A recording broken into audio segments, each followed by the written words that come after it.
mean anything. It doesn't necessarily impact on how you are going to present your own information. Like I've said to other candidates, we would like to apologize for having kept you for so long.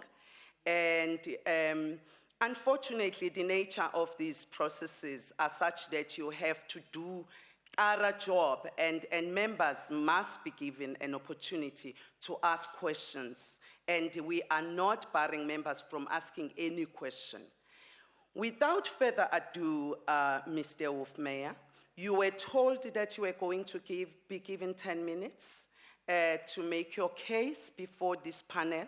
And as you know, this is broadcast live. And so when you are making your case, you're not only making it to the panel here, but you are also making to the viewers at home. So it's over to you, Mr. Hofmeyr.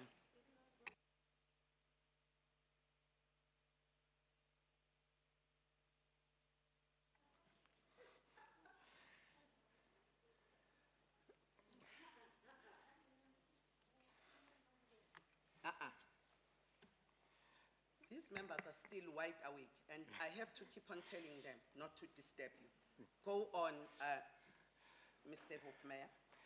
Thank you very much, Chair, and thank you to the committee for the honor of being nominated to appear here before you. It really is a great honor also to be with so many other eminent South Africans who've been nominated with me. The current public protector has certainly taken this office to a new level. And I think the challenge for us is, for whoever is successful, is to try and build on what she has achieved. I believe strongly, though, in general, that we can always do better than what has been done before. And in this document, I will try and set out some of my vision about what I think can be done by the public protector, both by working smarter and by building capacity.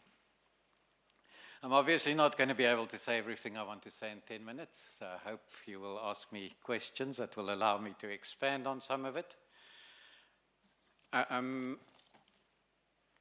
have a fairly good idea of how the public protector works, both because while I was a member of Parliament, I worked on the constitutional provisions for the public protector as well as the Public Protector Act that came to the Justice Committee at the time.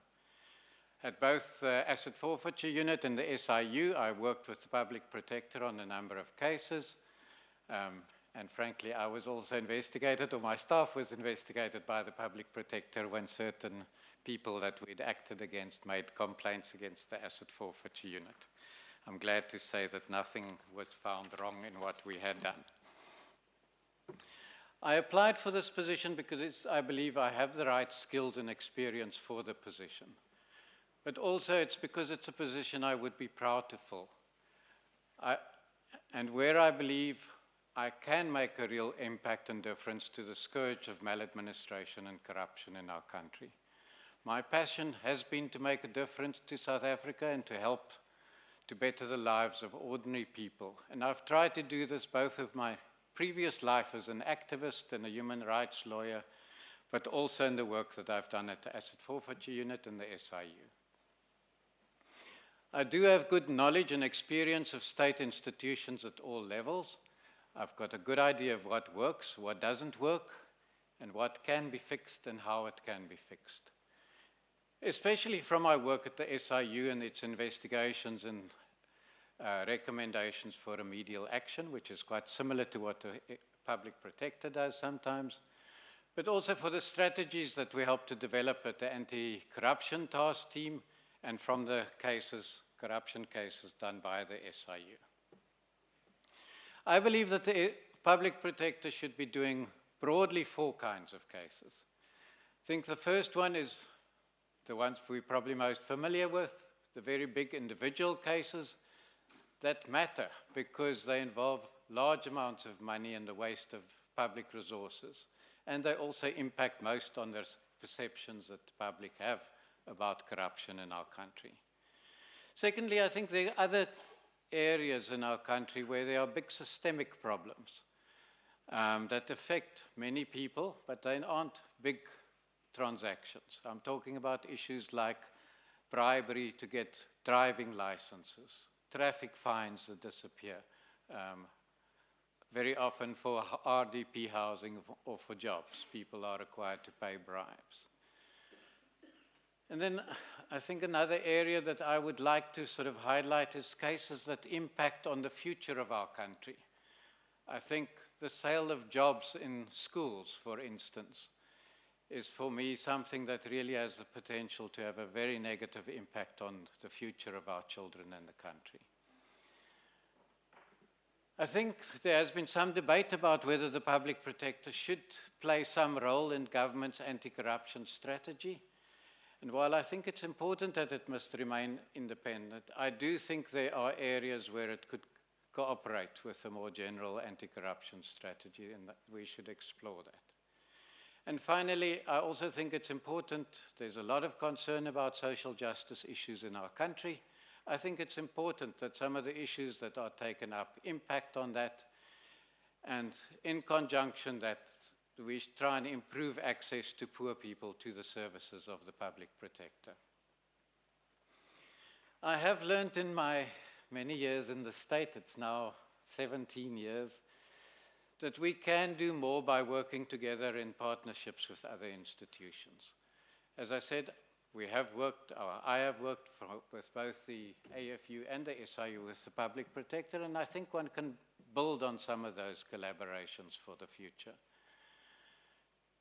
And I think it is difficult in the government. You know, we even battle to have a policeman and a prosecutor driving together in the same car because of insurance and accounting officer issues. So working together is not always easy. But I think the anti-corruption task team has shown what can be achieved by a really structured working together. And I think that I would like to explore. I myself have, I think, built up a good track record of developing strong partnerships with other law enforcement and other bodies, and really by doing it through well-structured and formal relationships that benefit both partners to achieve their goals, and by sharing the credits for the work that has been done, which is often a big issue.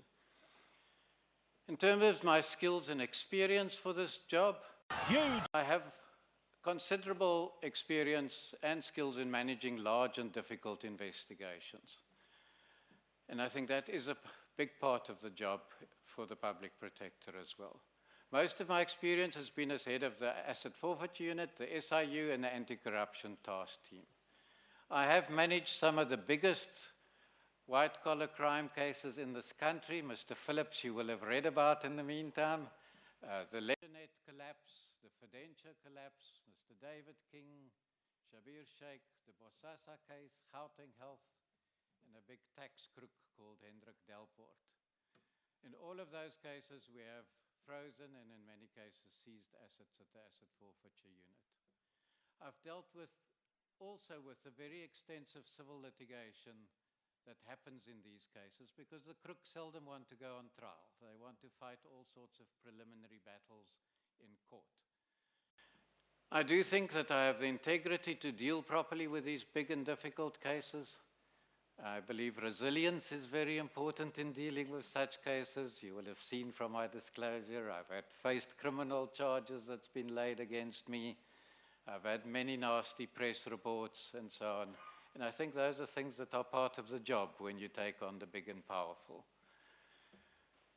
I also do have some diplomatic skills, and I think I'm fairly good at trying to minimize those sort of fallouts and attacks and trying to deal with cases in a way that does not cause unnecessary sensation.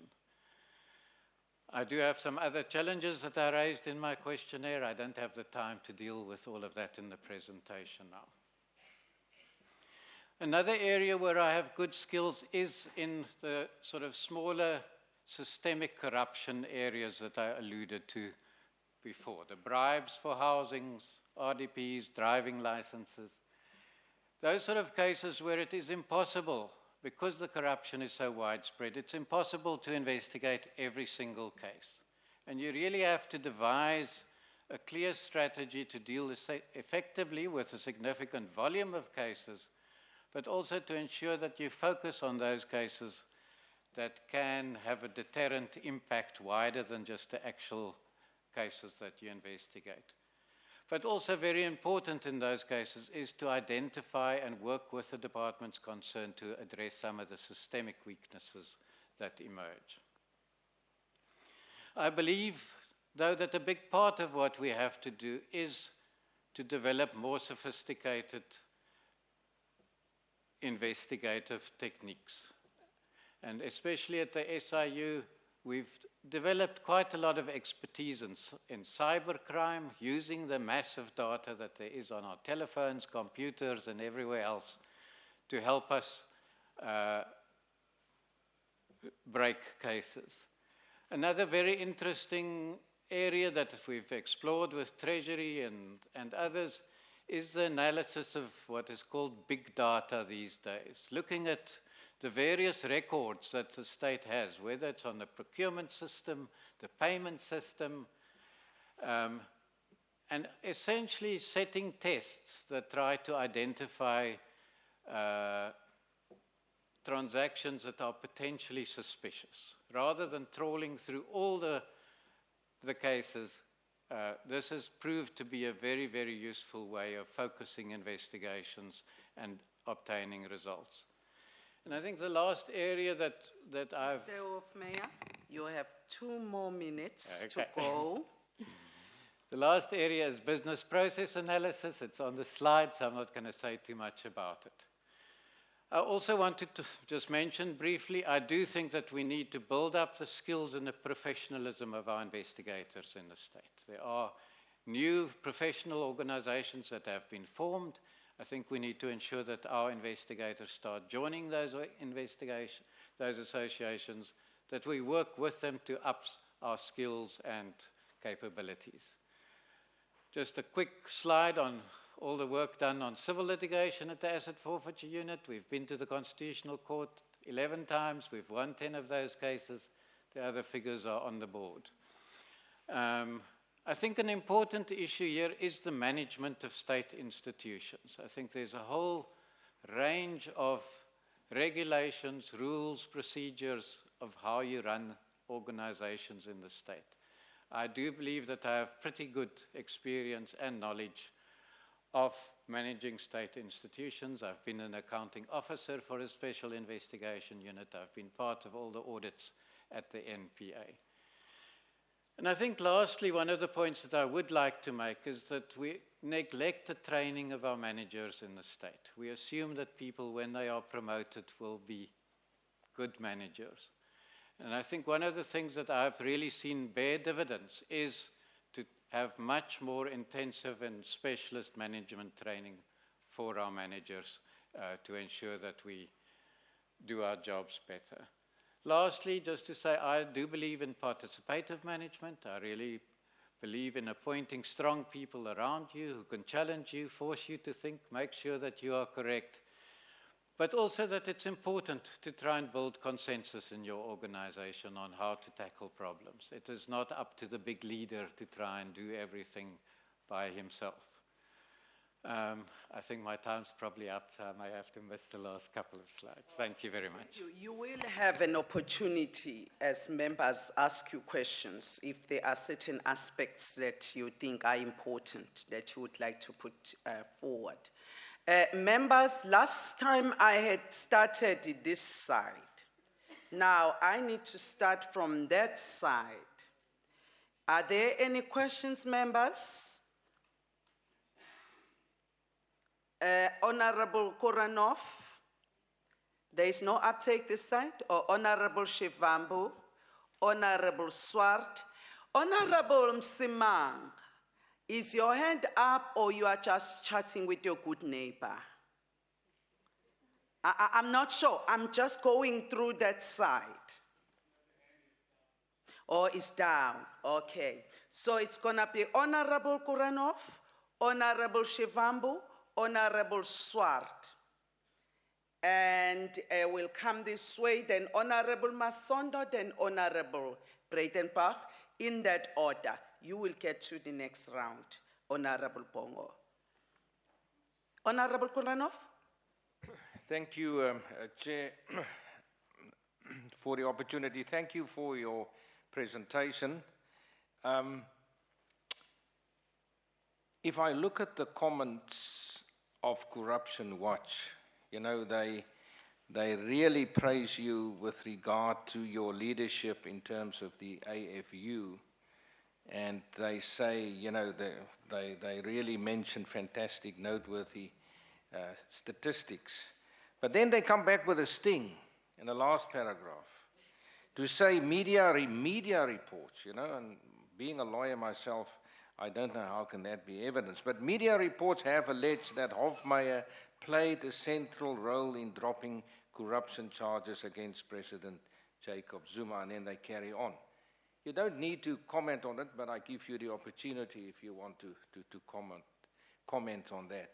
And then lastly, because of your history and your political, you know, entrance into Parliament and so on, people might argue that you will not be independent. Can I have your views on the importance of the Public Protector's Office independence? Honorable Shivambu, we are going to take all the questions. If you can just jot down. Honorable Shivambu. Thank you. Can I quickly get a quick response on one question? You said some of the cases that you led there is the Sheikh case, is the Shabir Sheikh case.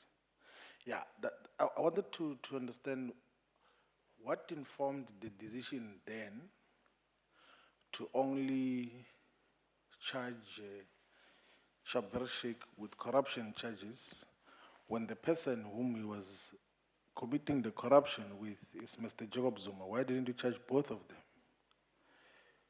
What was the legal sense in charging only one individual and then that person gets convicted? Chair, order. And then... Order, Chair. Hold on, Honorable Bongo.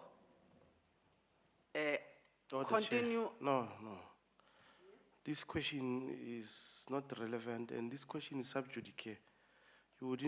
It would just constitute an extremely unfair question for the candidate to answer because the matter you know, before members, you is sub judice. You know, members, you know one thing that I've observed with all of you, you are very inconsistent.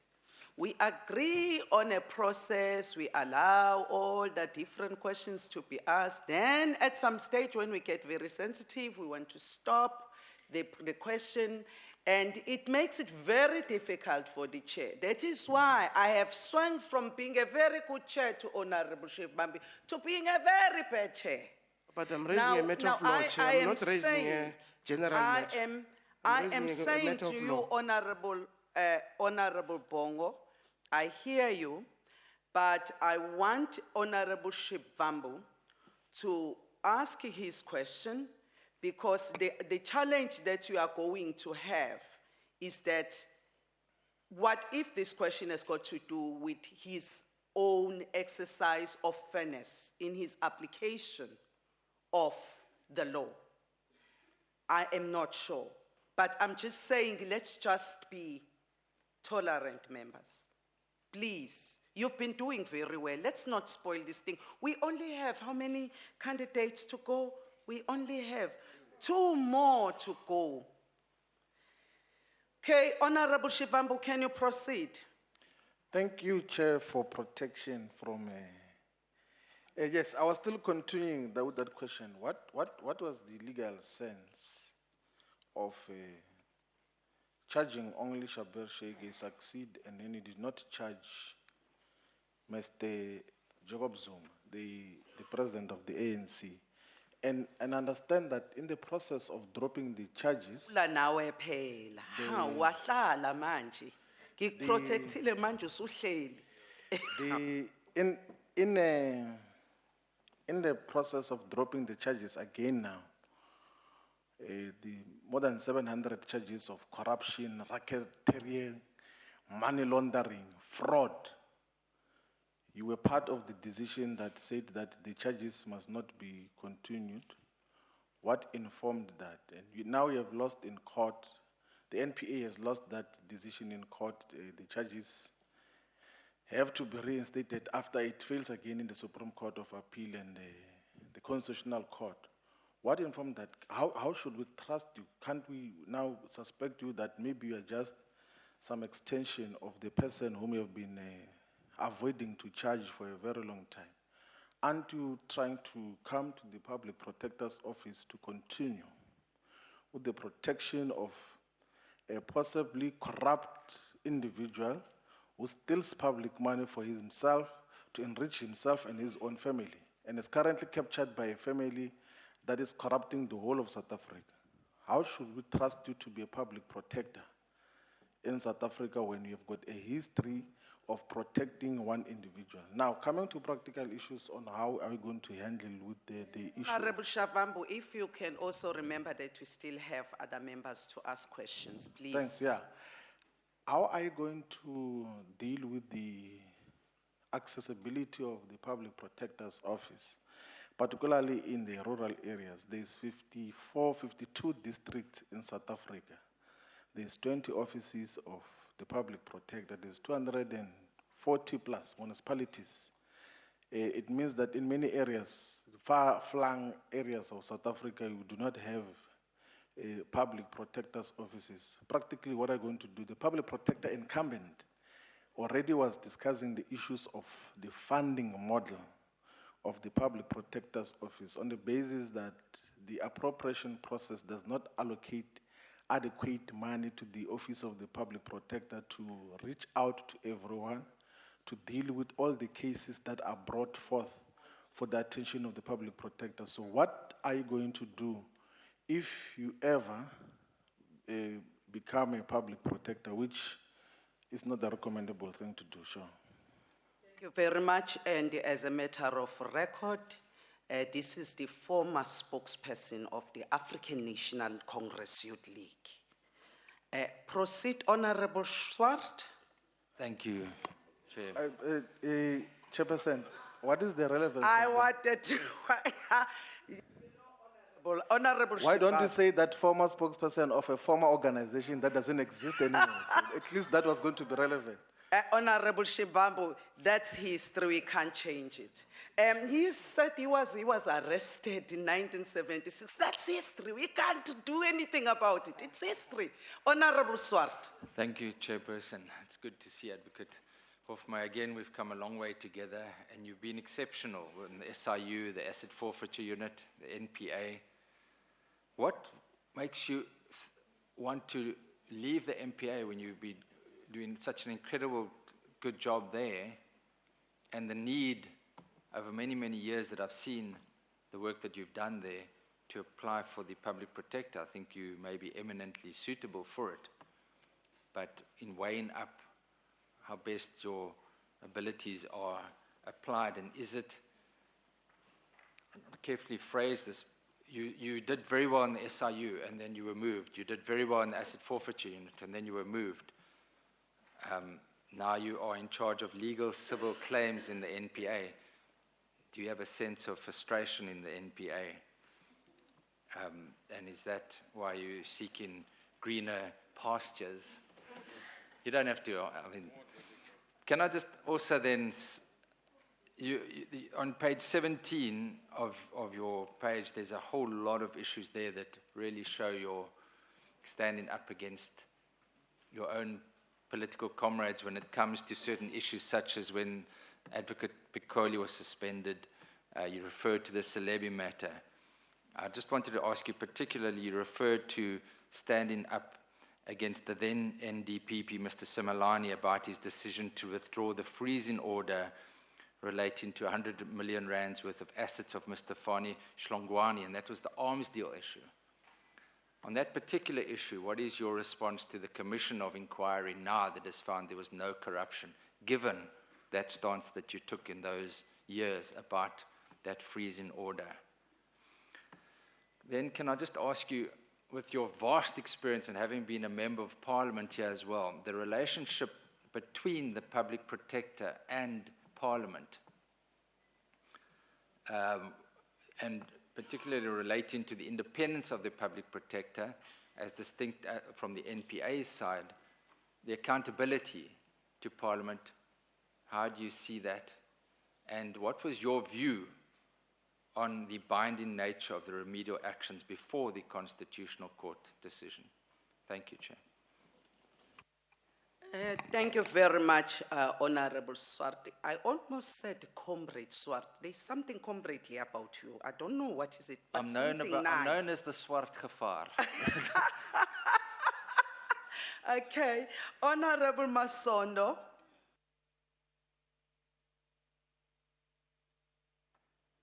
Thank you very much, Chairperson. There's an issue I've long wanted to ask and get clarification on. Maybe today is an opportunity since Willie is here.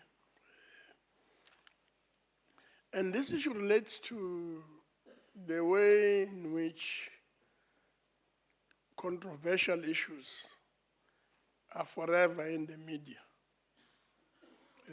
With regard to NPA and related institutions. Hardly a week passes without this happening. So one will note that Willie Hofmeyr has had an experience in dealing with the media, maybe the UDF, the ANC, and so on. But there's this persistent, stubborn problem that refuses to disappear from the front pages of newspapers, or at least on page 2 and 3, or in the center spread of newspapers, center pages of newspapers. I thought it would be very important to raise this matter because it does a lot of damage in communities out there where the infighting in the NPA or related institutions is forever there in the public eye, and the issues don't seem to be resolved. Just a clarification of that. Okay, Honorable Masondo. I think this question relates to what Honorable Shirvambo asked earlier on to the other candidate about this thing of ensuring the institutional integrity and managing the reputational risk of the institution. That's his question. It's not my question. I'm just paraphrasing it. Honorable Breitenbach?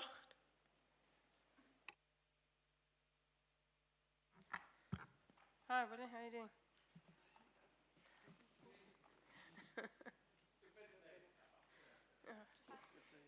It's preaching to the choir, believe me. You now hold the position of Head of Legal Affairs in the National Prosecuting Authority, I see. I really don't know what that is. Audible? Nobody ever complains they can't hear me. No, but now, something, I don't know, somehow. I can hear you now. Let's just knock the hair out of your ears. You're now the Head of Legal Affairs. I really don't know what that is. So if you could just briefly explain, please, what the Head of Legal Affairs at the NPA does. And then if, as the Head of the Legal Affairs at the NPA, whether you had any role in advising the current National Director to appeal the Spartaf's judgment. What was your advice in that regard, if you were called upon to give advice in that regard? And then, in the Spartaf's matter, initially, you deposed an affidavit that supported the dropping of charges against Mr. Zuma. That has been set aside by a court, but it's relatively common knowledge that you were one of the very few, if not the only person in the NPA who actually supported that decision. And certainly it flew in the face of the prosecution team, an experienced prosecution team. If you could explain why you took that stance. Thank you. Honorable Bongo. Yeah, thank you very much. Good evening.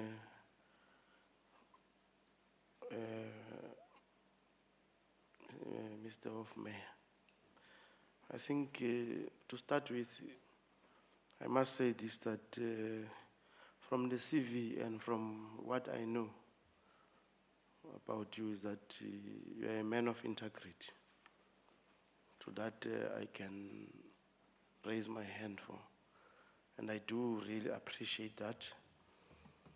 You have contributed immensely towards building the democracy that we are in.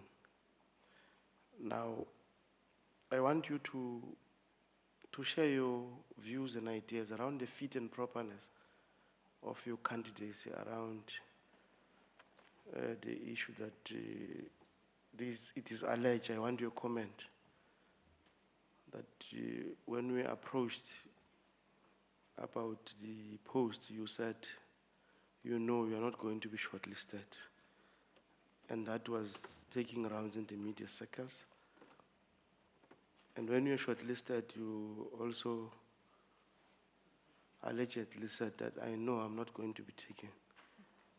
So I want you to just comment around that, because it borders also around your fit and properness and your respect for this process that we're in. I think if you can just clarify those issues. Thank you, Chair. Thank you, Honorable Bongo. I think the last question from Honorable Bongo, I actually share that. It was quite concerning because throughout the process, we get into this process, you speculate and you cast aspersion on the process. When we get to the next process, again, you then say something else. Well, that's what we're seeing in the media.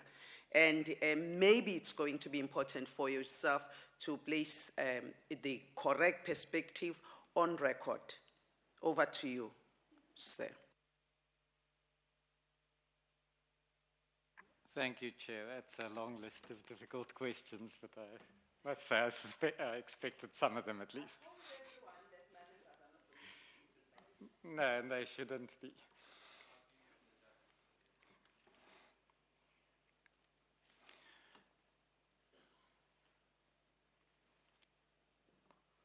Chair, I think to start with the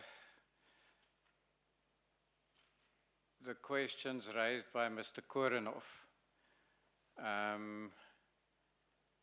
I think the main point that I did want, and I'll come back to the DA Zuma matter later. I filed a lengthy affidavit there that set out my position on a number of things. But just about the question that he raised about politics. I had devoted my life to politics, to the liberation movement in our country. But when I was appointed or asked to act in the position in the NPA,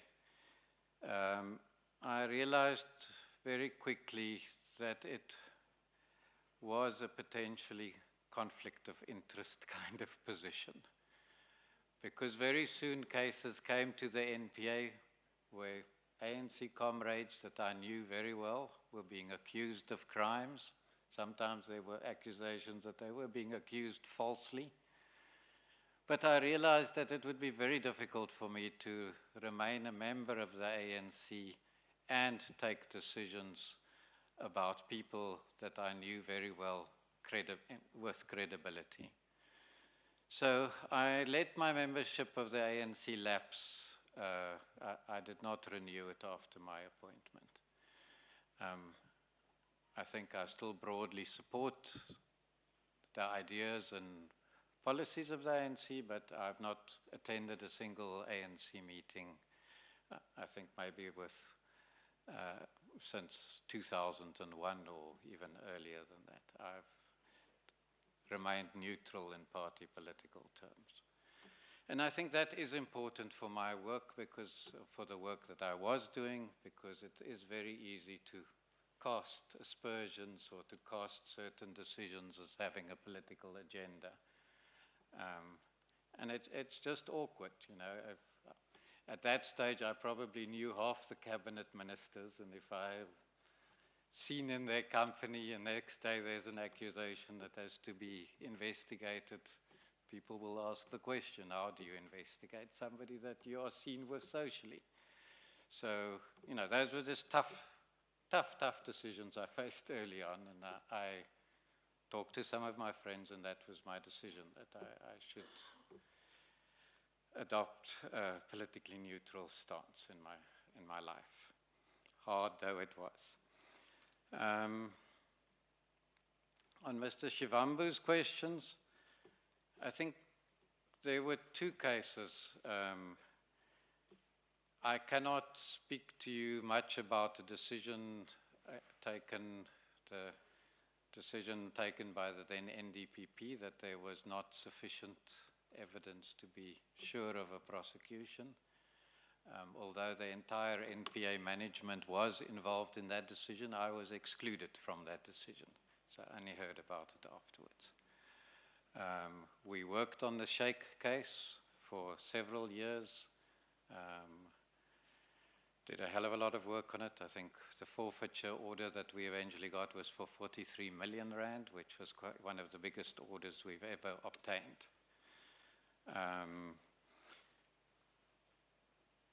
So, you know, I think there were a lot of questions at the time. I shared some of the reservations about whether that was the correct decision or not. But as I say, I was not given an opportunity to give my input into that decision. In relation to the dropping of the charges against Mr. Zuma, let me first say I'm not coming to the public protector to protect anybody other than the public.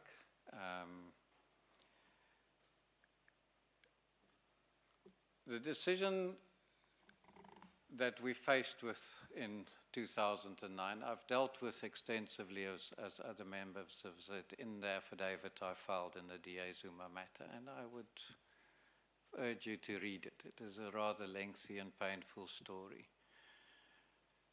But ultimately the situation was that credible evidence, not just credible evidence, irrefutable evidence came to our attention that the previous head of the Scorpions and the previous national director were playing an extremely partisan role in trying to influence the politics in the ANC and who would be the next president of the country.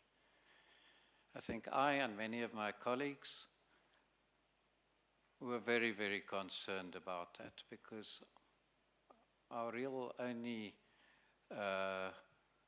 action or option that we faced was that a stay for permanent, an application for permanent stay of prosecution would be brought, and we would have to go to court and say, actually it's not so bad that the NPA played politics in a case. It's not so bad that the court should stop it. I think we had quite a lot of debate about whether we should leave it in the hands of the court or whether we should take the responsibility. It was obviously Mr. Mshe ultimately who took that responsibility, but whether the NPA should take a responsibility for the decision. I think we all knew that the decision would be litigated eventually and the courts will have the final say. It's not that we thought we would have a final say on the matter. And I think it's right that the court should have the final say on the matter.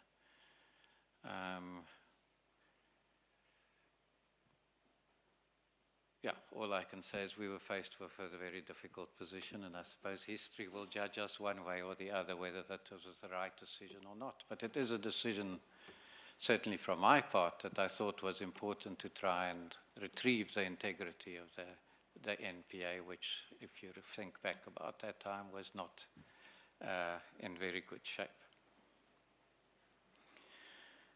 In terms of your question about access to the public protector, I don't want to speak too much from outside, but I think there are interesting ways with modern media and the widespread access to modern media, social media and so on, that one can try and use to promote access and to allow easier ways of bringing things to the attention of the public protector.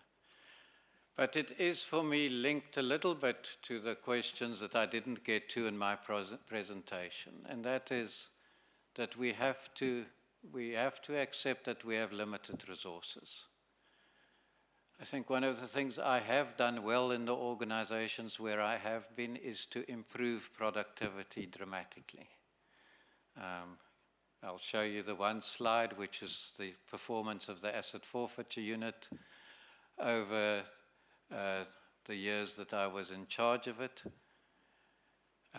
Despite a dip here and there when our funding was radically cut after the 2009 crisis, I think generally we've managed to, by a combination of improved skills of our staff, better management, taking management training of our managers seriously, looking at our business processes and how we can make them more effective. We've managed to drive productivity up, both at the asset forfeiture and at the SIU over those years. And I think ultimately that's what we have to try and do at the public protector. We have to try and get more out of the resources that we have. I think given our fund, I think there are interesting ideas about other funding models for the public protector.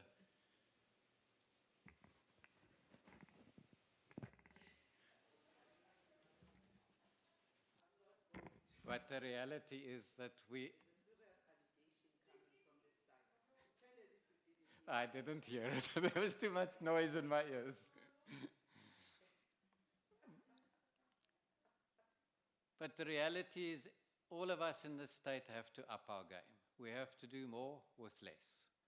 And I think that is a challenge that I think I am reasonably well equipped, or maybe even pretty well equipped, to deal with. And so I think that is broadly my answer on that issue. I've looked at the strategic plan of the public protector, where there is a number of projects, again on the slide in front of you. I think all of these projects, whether it's an electronic case management system, standard operating procedures, capturing the best practices and getting them into your SOPs, developing customized training programs, these are all things that I have been doing for 5 to 10 years in both the asset forfeiture unit and the SIU. I have quite a lot of experience in using business methods to try and improve our productivity and outputs, and I think it's borne success. It's not an easy or quick fix process, but I think that is one of the ways in which we can do it. I think the other things that I've alluded to is better work with other organizations that operate in the same or similar terrains, and seeing what we can do, how we can divide up work where it is appropriate. And that's particularly in your big cases, which are incredibly resource intensive. I do, on another slide also, I have consistently over many years managed to persuade Treasury to put more money into both the asset forfeiture unit and a special investigating unit. And I think I have quite a lot of credibility with Treasury in terms of being able to deliver improved performance commensurate with the extra funding. So I'm not saying this is going to be easy in the current environment, but it has been done in the past. And I think the other issues that I've raised earlier about better training, professionalizing, using smarter technologies for investigations are all things that we can do to improve our productivity with the resources that we have. I think the reality is, though, the more the public protector delivers, the more the public is going to want it to deliver. So I don't think we're ever going to be in an easy situation where we can say we're satisfying all the demand for the services. But I do think that it's possible to do considerably better with the existing resources if we have a serious look at how we do business. And I must say, I don't like to be arrogant. I know I'm talking from outside. I don't know the details, but I was impressed that some of these issues are on the agenda at the public protector already. But those are the sort of things I think that one can use to address the long-term issues.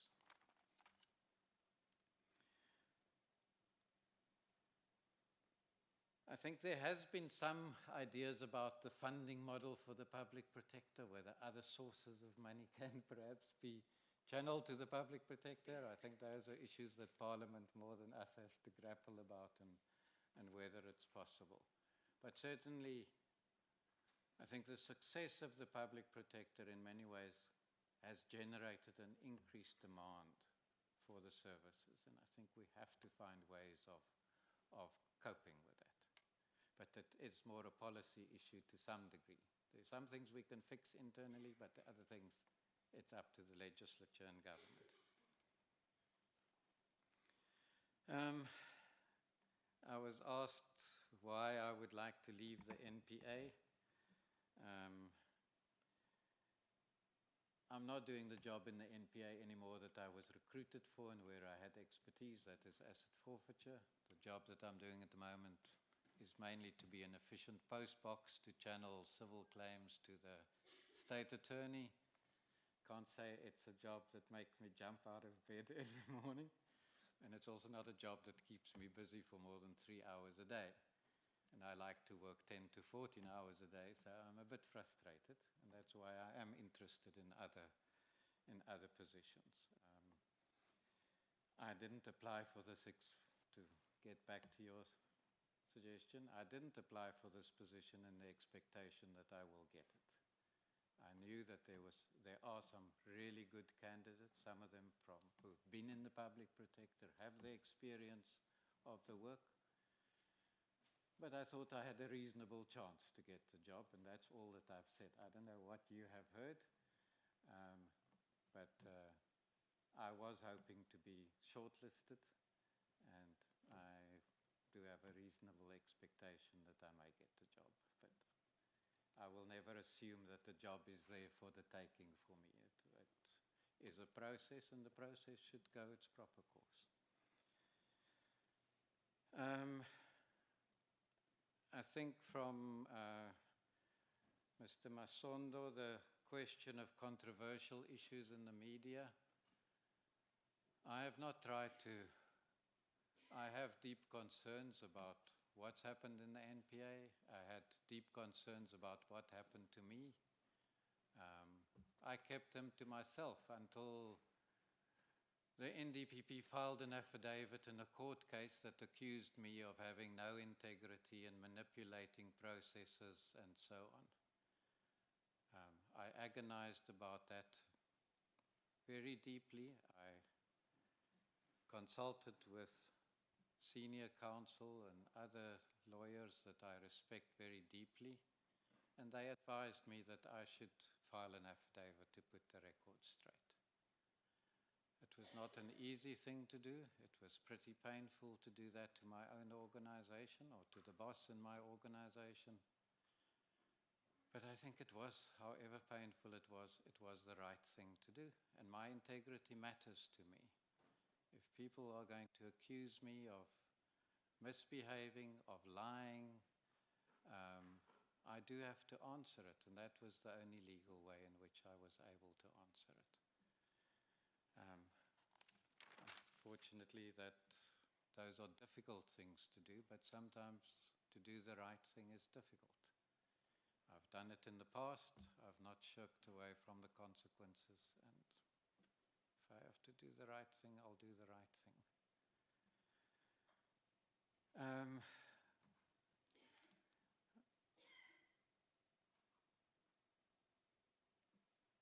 I'm trying to see if there are any of the questions. Arms deal. Sorry, you'll have to remind me. But I think the other issue that was raised was the affidavit I filed in the DA matter. I think I've answered to some degree the question. For the rest, I do think that there has been over time in our country, unfortunately, attempts to manipulate law enforcement to help certain people and to protect and to harm others for political reasons.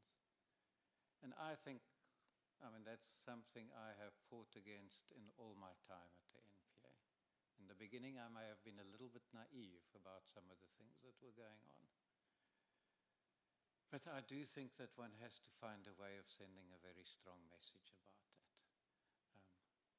If we say it's not so serious, that has very, very deep consequences. And I can't say that I sleep easily about that. It was a tough decision. I consulted a number of people that I really trusted about my own views there.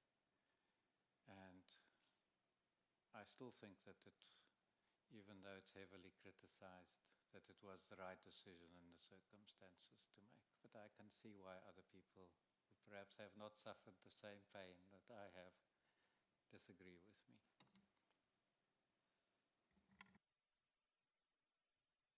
You, honorable members. Honorable Swart, do you appear to have a follow-up question?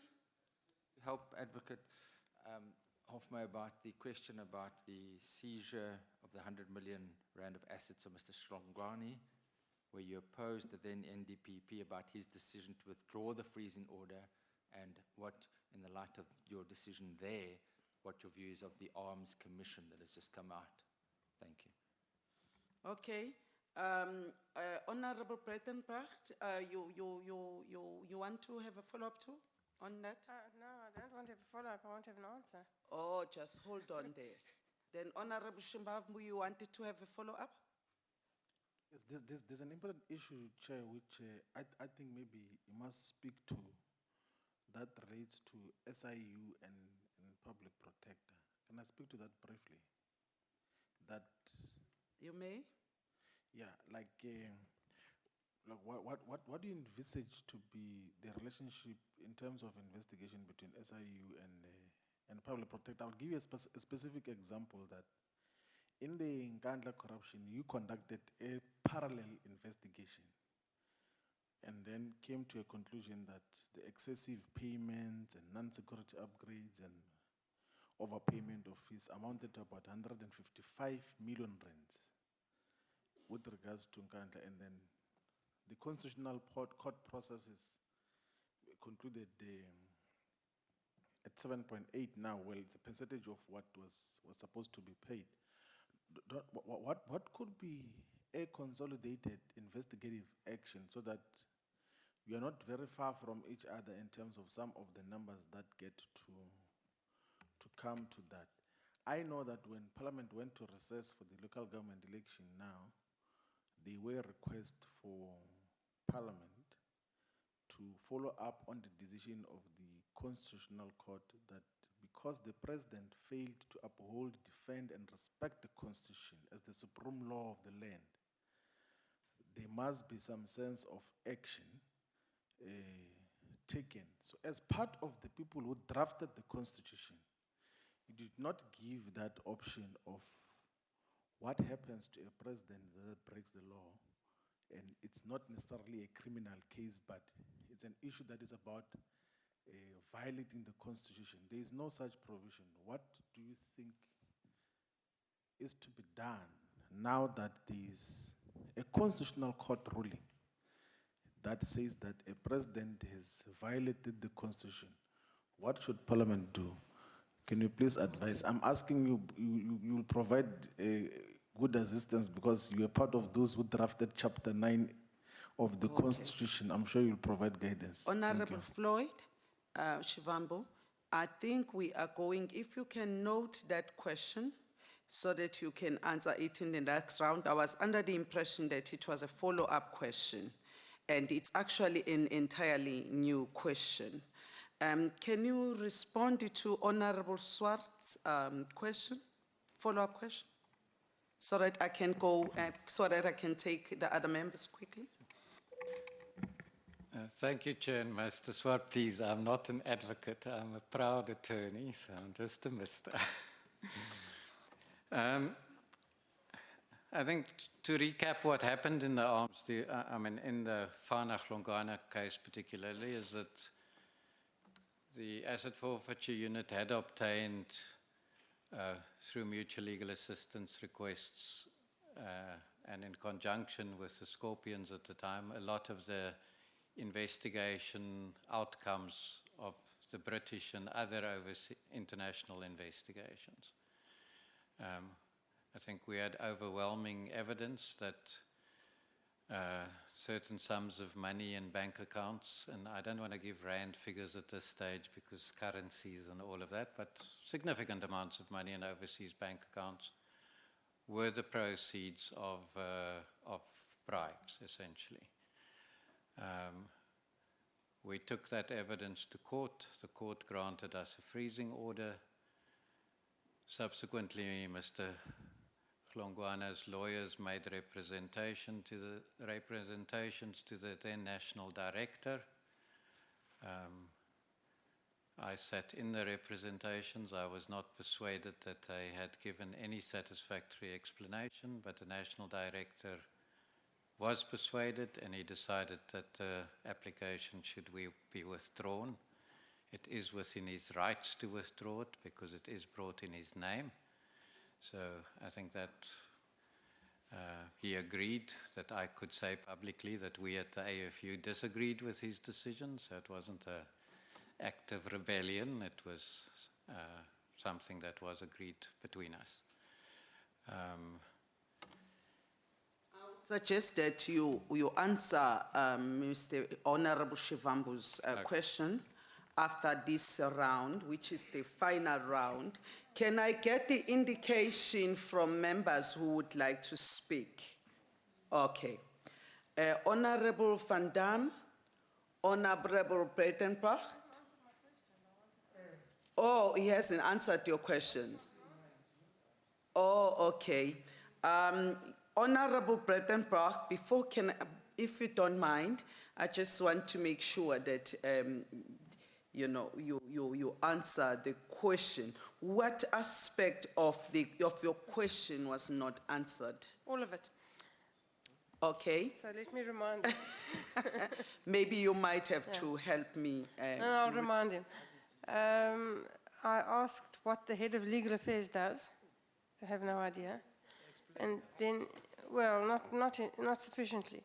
And in that capacity, did you advise the national director in the appeal procedure now in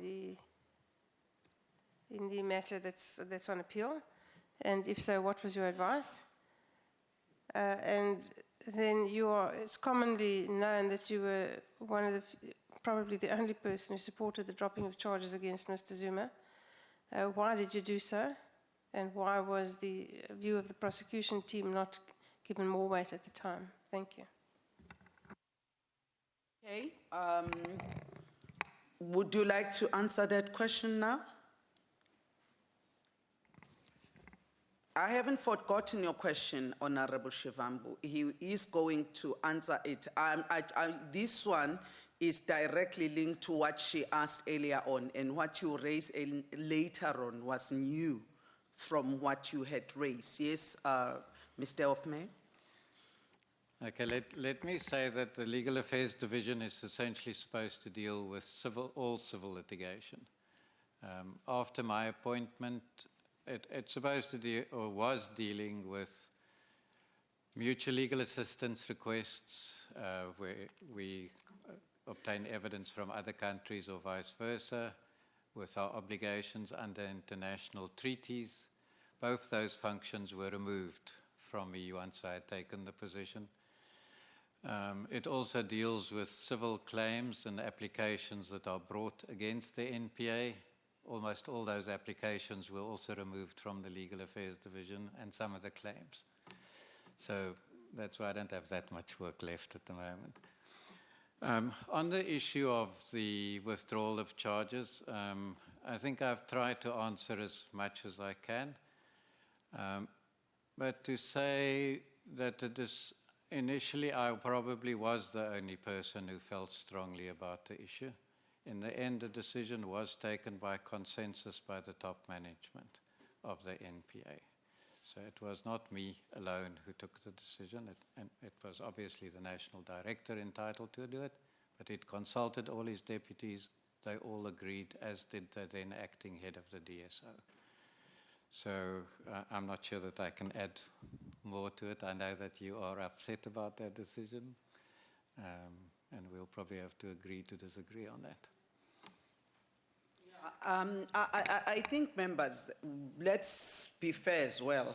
Sometimes there will be answers that are not necessarily what we expect, and that does not necessarily mean that we are not going to be satisfied with all answers from all candidates. So I'm saying if you can also remember that aspect, okay? Honorable Van Dam, no, your question is there, and I said you've noted Honorable Shivambo's question. I just want to take the last round for Mr. Hofmeyr. Can I have the hands again? Honorable Van Dam, you're gonna come now. Honorable Horn, Honorable Pongo, no, Tseke, you want to come in? No. Okay, Honorable Motapo. Are those the only people that want to speak? Okay, thank you very much. Over to you, Honorable Van Dam. Thank you, Chairperson, and good morning, Mr. Hofmeyr.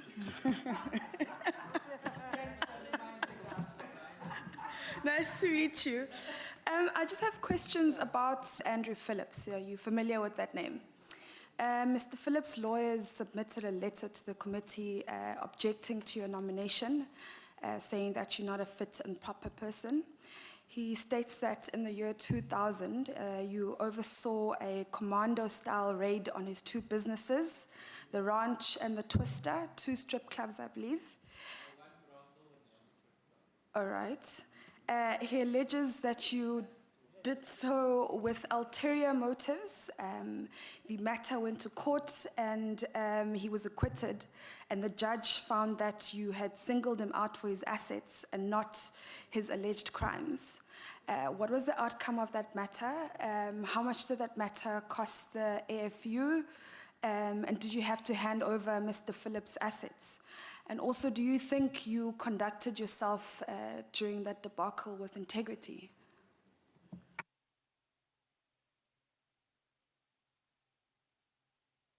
Honorable Ohan? He's not sleeping. I can see. When I'm the one who is chairing. I'm the one that is talking. Yes, Honorable Ohan. Huh? Why are you picking on me? Yeah, thank you, Chair. Mr. Hofmeyr, we're still on the spy tapes saga and the appeal. And yes, just to remind you that you still have not answered the question as to whether you advised on the decision to appeal. I didn't have any role to play in the appeal of the matter. And are you aware whether the original prosecuting team of Advocate Downer were consulted?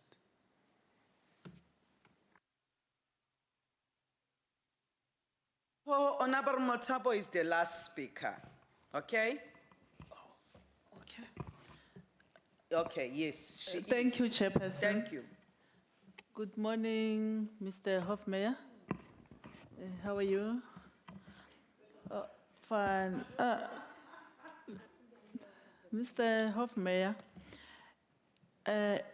it appears from your CV that your interpersonal skills with your senior NPA colleagues are a bit questionable.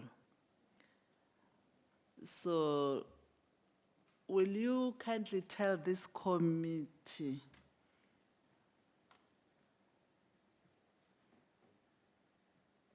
your intention? Should this committee consider you for this position of a public protector? What do you intend doing in improving your interpersonal skills at Office of Public Protector? Secondly, you have a history of flouting procurement rules. And you know very well that ignorance of the law is not an excuse. In 2010, at National Prosecuting Authority, you flouted procurement rules and you were given a verbal warning because you authorized an amount of plus minus 20,000, which it was contrary to procurement rules. Your comment on that. Again, at SIU, while you were acting head, again, you acted contrary to procurement rules. But in here, you made mention of union members, blah, blah, lot of things. Do you mind to highlight that? Why? Flouting of procurement rules. Generally, thank you so much for your dedication, for your commitment, for your integrity generally. Thank you. Thank you. Mr. Hofmeyr, if you could kindly answer the question starting from Honorable Shivambu's question up to the last speaker, Honorable Motapo. And I think it's also a good time for you to just make sure that you wind up properly at the end, because it's gonna be this is your last time to speak. Over to you, sir. Thank you, Chair. To get back to Mr. Shivambu's questions, I think, let me just say that at the time when the SIU investigated the Nkandla matter, I was no longer at the SIU, so I don't have the details. But my broad understanding is that there are different things that went wrong at Nkandla. So I think the Constitutional Court's ruling relates to undue enrichment, if one may call that in loose terms, by the President. And that's the money that the court, I think, is asked to be paid back. But I think a large amount of the money that was spent there was, if I might use the word loosely, was looted by service providers. And I think the SIU report relates to the amount of misspending, misappropriation, overcharging by service providers. And my understanding is that the SIU is trying to recover that money. I'm not saying that it's not possible that when different organizations collaborate, they may come to different conclusions. It is possible, but I don't think that was the case in this investigation. And I think what is important is that both those investigations essentially did end up covering a lot of the same ground, and that's why I'm saying there is some ground for cooperating in those sorts of cases. It's not always an easy solution, but I do think in a resource-scarce environment, we really have to see how we can use our resources optimally.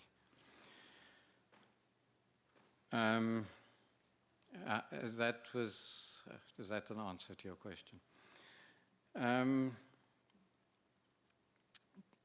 To get back to deal with Ms. Van Dam's question about Mr. Phillips, I have prepared a detailed written response that I will give to the committee. But to say in brief that all those allegations are ones that have been ventilated in court, they've been litigated to the Supreme Court of Appeal, to the Constitutional Court. All the allegations against me have been found to be groundless, to the extent that the Supreme Court of Appeal just said that it was tempted to award a punitive cost order against Mr. Phillips, but it decided to stay with the normal cost order.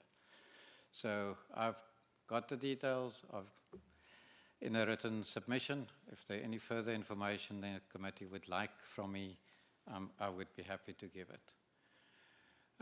In terms of the money spent by the AFU on the case, I'm not there anymore, so it's a little bit difficult for me to get the information. But I think in total, the amount spent is probably in the vicinity of 80 or 90 million rand. And I have no problems with that amount. I know your eyebrows are rising.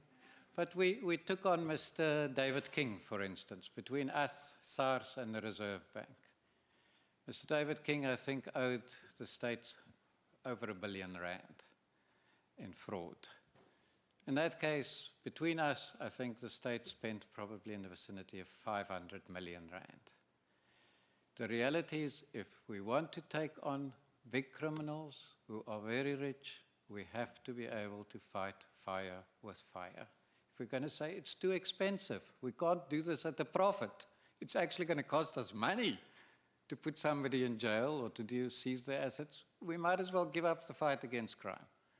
I think it's a benefit of AFU that it generally operates at a considerable profit.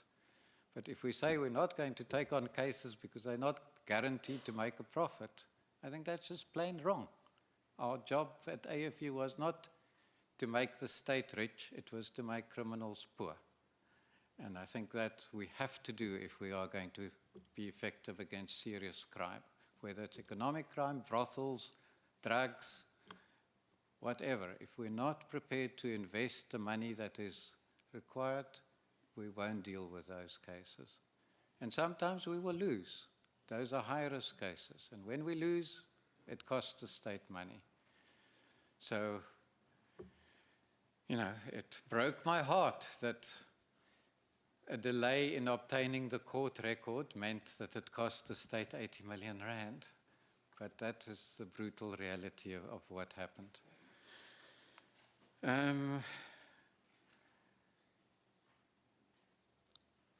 I think Ms. Breitenbach had a further question about, was the prosecution team consulted? As far as I'm aware, they were not consulted, but that was only while I was still involved in the matter. But I don't know.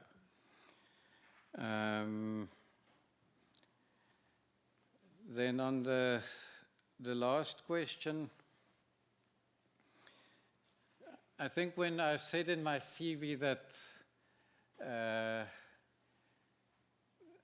my management assessments had found me that I'm the kind of person who drives people quite hard.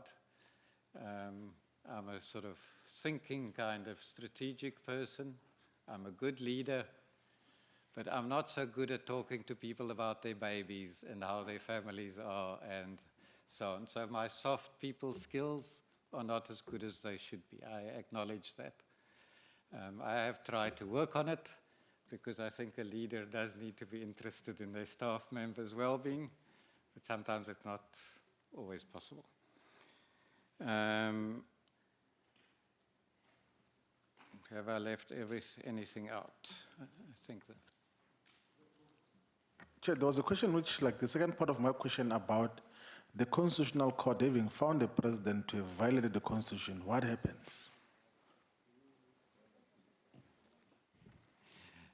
You may respond, Mr. Hofmeyr, but as I said earlier on, some of the questions we are asking, our members may be expecting particular answers, and I don't think it is fair if you think you have answered that question. If the member is dissatisfied, it's still okay. I am not speaking on your behalf, but I am just saying that is also something that can happen. And I have observed this. Do you want to, is there anything that you would like to say differently from what you've said, Mr. Hofmeyr? Chair, I don't think that would fall within the domain of the public protector, but in the domain of Parliament. So I do, I'm just being blunt here. I think I did omit one question about my history of flouting procurement rules. I don't think it would be fair to put it in that way. I was accounting officer for the SIU for 13 years, 12 years, I think. In those times, there were no findings made about procurement irregularities. The charges that were laid against me were criminal charges laid by members of the union who were discontented at that stage. They were investigated. No charge was ever pursued against me by the police. The SIU itself had commissioned our auditors to do an investigation. They also were satisfied that there were no problems in the procurement. So the issue about the conference, it was a conference that my staff had attended every year of sort of forensic investigators. It was the only one at the time. There wasn't really alternatives. And unfortunately, it was just when the new procurement rules came in.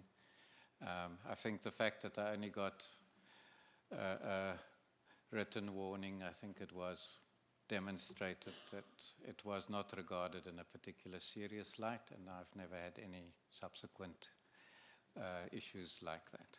Mr. Hofmeyr, I wanted to release you, but you know, the committee, they bend rules. We had agreed that we're going to make sure that, you know, up to an hour, but we have broken this rule. And I can't now say it can't be broken because it's you. I see Honorable Swart. He wants to say something. It's not a question, but I just wanted to make a comment. And I know you're going to thank All right, no problem. Mr. Hofmeyr and wish him well with his application. But we've now got information as to his present utilization that is deeply disturbing to me. And it is, in fact, scandalous, and we need to take that information up in the appropriate portfolio committee. We wish him well with his application for this position, but he's been totally underutilized, and I'm sure that you, who are fully aware of the fiscal constraints, here you've got a very experienced person that is working 3 hours a day, and that to me is scandalous, and it needs to be taken up with the appropriate portfolio committee at a certain stage, Chair. Okay, thank you very much. I think that was a comment. Are you okay now? Do you want to say something before you go? Or must I release you, sir? Yeah, maybe if I can just highlight 1 or 2 issues on the slides. It won't take more than a minute. But I think what I did try to say, perhaps in too many words there, that if one really looks at the way that organizations are put together and the different things that make them work, by doing interventions at a number of training levels, structural levels, and so on, I think we can produce significantly more with the same resources. And I think that is an area where I have demonstrated in the past the ability to really increase productivity and motivate, get staff to do that. So I just wanted to reiterate that point briefly. Thank you very much, sir. Good luck, and we are going to be in touch with you. Thank you very much. Members, we are now going, we are only left with two. We have Lukaiman and Prof. Machola. You know, members, just there is a point that Honorable Swart raised, which I think, you know, at some point, we must have an opportunity, just as members, and probably put aside our political differences, and really start addressing some of the weaknesses that we are seeing, that we are observing, and probably find a way of, you know, addressing these together. Because I can sense, despite our ruptures from time to time, I see a lot of goodwill though. You know, and I think people, members are really sincere, and they are really committed to building this country.